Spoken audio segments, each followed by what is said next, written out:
Do you ever wonder why it feels that only certain people get power within the government? There's a theory behind this called the Iron Triangle theory. Why is it an iron triangle? Because the triangle that is strong and airtight. Think of it this way. Little Jimmy is going to buy donuts for his entire class, and everyone pitches in money for the donuts. Little Pepe, Jimmy's best friend, wants strawberry donuts, when the rest of the class wants glazed donuts. They are both close with the teacher, who decides he also wants strawberry donuts. Is little Jimmy going to listen to the needs of the class? Or is he going to listen to the needs of little Pepe and the teacher? Who is he closer to?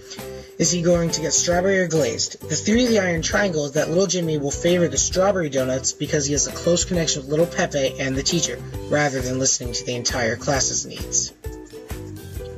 In this scenario, little Pepe is what we call an interest group. Interest groups are groups that are interested in specific goals that they hope legislation will attain for them. Interest groups invest their money into candidates running for office. They invest in candidates that they believe share similar goals in mind as their interest group, or that they believe will invest in candidates that they can influence. The idea is that with enough contribution, this could be of any form of money, votes, anything, then whoever's running for office will favor the goals of the interest group. Interest group hire lobbyists. Lobbyists are what connects the interest groups to Congress. They try to persuade Congress to pass legislation that is within their interest. Lobbyists are oftentimes congressmen, so they have connections inside of Congress. In our scenario, little Jimmy would be Congress. Congress has the power to make bills, laws, and create legislation. Basically, they're very important and influential. In Congress, there are people who are called chairmen of committees. Chairmen are to Congress as lobbyists are to interest groups. Basically, chairmen hold the most power in their committee. They are influential when it comes to whether or not a bill goes through the process of becoming law. Many bills die in committee. The Iron Triangle theory is the reason for this, that there are favorable interests within this tight-knit group. The teacher in our scenario is the bureaucracy. The bureaucracy creates regulations for the issues, just as the teacher is the authority figure.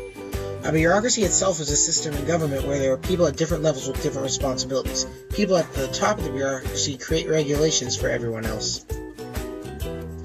In an iron triangle, the interest groups talk to the bureaucracy to find out regulations on a certain issue. The bureaucracy gets feedback on those regulations from interest groups. They can find out what the interest groups feel about certain regulations, so they gain information about the subject through the filter of the interest groups only. In this way, the interest groups represents the entire population and no one else gets a voice. Jimmy is the legislation, or the committee chairman. Jimmy lays down the law. He has the power to make change. The teachers, the bureaucracy, their connection in the Iron Triangle is similar to that of interest groups, and the bureaucracy in the legislation can have a close connection on the bureaucracy. The committee chairman checks in with the bureaucracy to check federal regulations. In this way, the committee chairman knows the regulations, which helps them to pass legislation. Little Jimmy and little Pepe are Congress and the interest groups. Their connection is that interest groups are trying to lobby Congress in order for them to change legislation. The interest groups are able to tell Congress what they want, which gives them a close connections between the two, because the Congress interests might end up aligning with the interest groups. Bureaucracy, interest groups, and committees create a closed group. This is what we call the Iron Triangle. All the information they need they can gain from each other. In this way, they don't need any outside information because they feel that they represent the population interests. In this closed connection, a problem? Is it even for real? And an example of time where the Iron Triangle might have occurred in real life is with the AARP, or American Association for Retired People. In this situation, the AARP is the interest group. The AARP worked with the House Subcommittee on Aging, which is legislation. The Social Security Administration is the bureaucracy.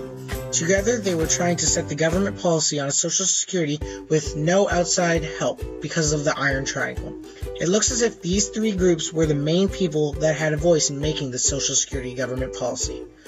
The Iron Triangle is basically a theory that was created stating that outsiders do not have a voice. In the Iron Triangle, the three groups end up controlling legislation for everybody, so the population does not get proper representation. This goes against the ideals of democracy. The bureaucracy, interest groups, and Congress are the three groups that make up the Iron Triangle.